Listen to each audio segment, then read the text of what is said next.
जनता उनको जवाब देने का काम कर रही है और समाजवादी पार्टी चुनाव जीतने जा रही है। अम्बेडकर पांडे समाजवादी पार्टी में रहे, अब वो भी देखते हैं इस समय दल बदल दिए हैं और वो लगातार आरोप लगा रहे हैं कि ये ब्राह्मणों के और दलितों के हत्यारे हैं। फिर ऐसे प्रत्याशी कैसे जनता जिताएगी? भाई आवश्यक ये है कि वो तो बगल की विधानसभा के हैं, इस विधानसभा के हैं नहीं वो। और दूसरी बात, जो वर्तमान प्रत्याशी हैं उनका जो कार्य करने का तरीका है, जब वो मंत्री थे, अभी 2 साल पहले वो मंत्री थे, उन्होंने क्या काम किया जनता ने देखा। जब उन पे फिर समाजवादी पार्टी ने विश्वास किया, तब मऊ की जनता ने उन पे विश्वास किया। और आज जब उन्होंने मऊ की जनता का विश्वास तोड़ दिया है, उन्होंने 1.5 साल में ही पुनः मऊ की जनता को चुनाव में जबरदस्ती ढकेलने का काम किया है। और इसका परिणाम ये हो रहा है कि आज मऊ की जनता उनको जवाब देने जा रही है और समाजवादी पार्टी के प्रत्याशी को विजयी बनाने जा रही है। कल उप मुख्यमंत्री केशव प्रसाद मौर्य आए थे, उन्होंने कहा कि अब समाजवादी पार्टी नहीं, अब समाजवादी पार्टी हो जाएगी और यही चुनाव तय कर देगा। जब जो स्वयं अपना चुनाव हार जा रहा है तो दूसरे की क्या विश्वास? वो तो हमारे एक प्रत्याशी से चुनाव हार गए, तो दूसरे को क्या जिताएंगे? जो अपने नहीं चल पा रहा दूसरे को चला पाएगा क्या? अरे उनका देखे कि उनकी भाजपा में उनका क्या हाल है और कब तक रहते हैं भाजपा में। जो भाजपा के मुखिया उनको कब तक रखते हैं और कब तक धोते हैं।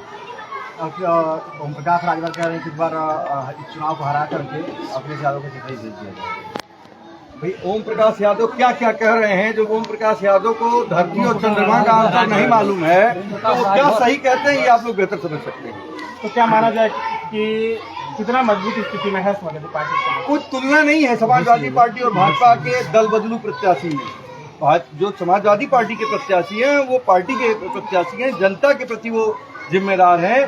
और जो भारतीय जनता पार्टी के प्रत्याशी हैं वो सत्ता लोलुप हैं। ये इस बात का प्रतीक है कि उन्होंने इस चुनाव के 3.5 साल पहले ही चुनाव में ढकेलने का काम किया है। इसका बदला जनता उनको यहाँ से चुनाव हरा कर लेने का काम करेगी। आप देख रहे हैं कि बीजेपी के तमाम नेता और तमाम मंत्री 40 से अधिक की लिस्ट है यहाँ पे आ रहे हैं। समाजवादी पार्टी ने भी पूरी ताकत झोंक रही है, तो क्या लग रहा है कि जो दिग्गज नेता आ रहे हैं इससे भी कुछ तस्वीर बदलेगी? सही है, बताइए। जो यहाँ की बोली भाषा नहीं जानता, जो यहाँ की भौगोलिक परिस्थितियों से नहीं परिचय है, घबराता कौन है?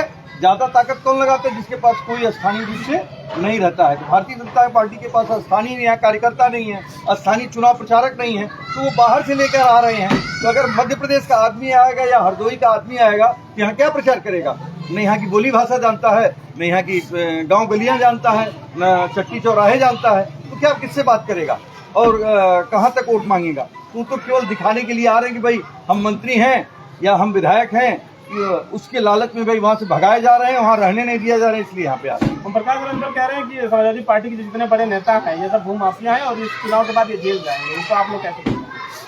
देखिए, हमने कहा ना उस व्यक्ति की बुद्धि पे हम क्या कह सकते हैं, जिसको चंद्रमा की लैंडिंग और धरती पे बुलाना, ये दोनों में कितना अंतर है? जितना अंतर उतना ही अंतर है। तो उनके बारे में कुछ कहना बहुत उचित नहीं है। अखिलेश यादव कल आ रहे हैं, किस प्रकार की तैयारी चली है पार्टी करके?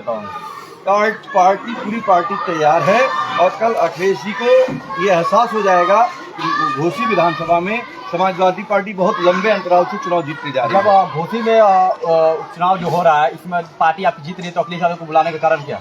भाई अखिलेश यादव पार्टी के नेता है। अगर आपके घर में कोई कार्यक्रम होगा तो आपकी पार्टी का घर का मुखिया नहीं आएगा। अगर आपके घर में कोई कार्यक्रम होगा तो आपके घर का मुखिया नहीं आएगा।